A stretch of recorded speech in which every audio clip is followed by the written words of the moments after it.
Welcome to Sleepy Tales. My name is Mateus, and before we begin today's story, I'd like to invite you to subscribe to our channel and leave a comment below saying, "I'll sleep well tonight." Now, sit back, relax, and let's dive into tonight's tale.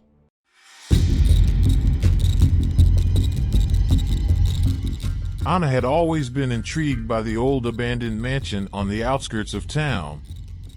It had been there for as long as she could remember, a looming presence on the horizon that had always sparked her imagination. So, when her friend suggested they explore it one night, she jumped at the chance.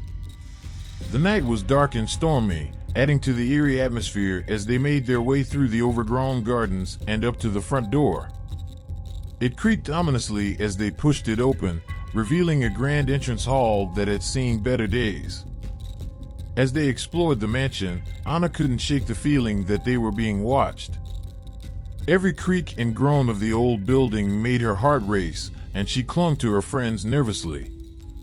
They had all heard the stories of the mansion being haunted, but Anna had always dismissed them as silly superstitions. That was until they heard the first scream. It echoed through the halls, piercing and agonized, and sent them all running in different directions. Anna found herself in a dimly lit bedroom, heart pounding as she tried to catch her breath. She was alone, and the silence was oppressive. But it didn't last long. A dark figure materialized in the corner of the room, and Anna froze in terror. It was a woman, dressed in old-fashioned clothing and with a look of fury on her face. "Who are you?" Anna stammered, her voice barely above a whisper. The woman didn't answer, but instead began to move toward Anna, her expression growing more malevolent by the second. Anna tried to run, but found herself rooted to the spot. The woman's hands closed around her throat, and everything went black. When Anna came to, she was lying on the floor of the bedroom, her friends gathered around her in concern. They told her she had fainted, and that they had heard her scream from down the hall. But Anna knew the truth. She had come face to face with the ghost of the mansion, and it had almost killed her. Over the next few days, Anna couldn't shake the feeling of unease that had settled over her. She found herself returning to the mansion, drawn to it by an inexplicable force. She even began to research its history, trying to uncover the secrets of the ghost that haunted it. It was during this research that she came across the name of the mansion's former owner, a wealthy businessman named Edward. He had lived there with his wife and children, until one day his wife had disappeared without a trace. The official story was that she had simply run away, but Anna had a feeling there was more to it than that. She dug deeper and eventually uncovered a long-forgotten police report that detailed the investigation into the wife's disappearance. As she read through the report, Anna's blood ran cold. The evidence pointed to Edward being the culprit, but he had never been charged with the crime. He had died of natural causes a few years after his wife's disappearance, taking the truth to his grave. But Anna couldn't let it go. She had to know what had happened to the wife, and she was convinced that the ghostly woman she had encountered was somehow connected to the mystery. So she returned to the mansion, armed with the police report and a sense of determination. As she explored the old building once again, she felt a strange energy in the air, as if the ghost was watching her every move.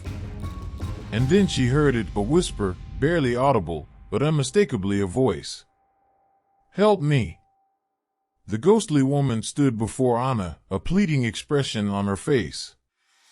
"Please help me," she repeated, her voice barely above a whisper. Anna was frozen in place, unsure of what to do. She had come here seeking answers, but now that she was face to face with the ghost, she wasn't sure she was prepared for what she might learn. The woman's eyes locked onto Anna's, and for a moment, there was an intense connection between them. Anna felt as though she could see into the woman's soul, and she knew that something terrible had happened to her. And then the ghostly woman spoke again, her voice stronger this time, filled with anger and determination. "You have to find the truth," she said. You have to expose the lies that have been told for so long. Only then can I rest." With those words ringing in her ears, Anna set out on a mission to uncover the truth about what had happened to the woman. She dug deeper, talked to witnesses, and pieced together the events of that fateful day when the woman had disappeared. And what she found was shocking. It turned out that Edward had not been responsible for his wife's disappearance at all. Instead, it was his own daughter, consumed by jealousy and anger, who had killed her mother and buried her body in the garden of the mansion. Anna was stunned by the revelation, but she knew what she had to do.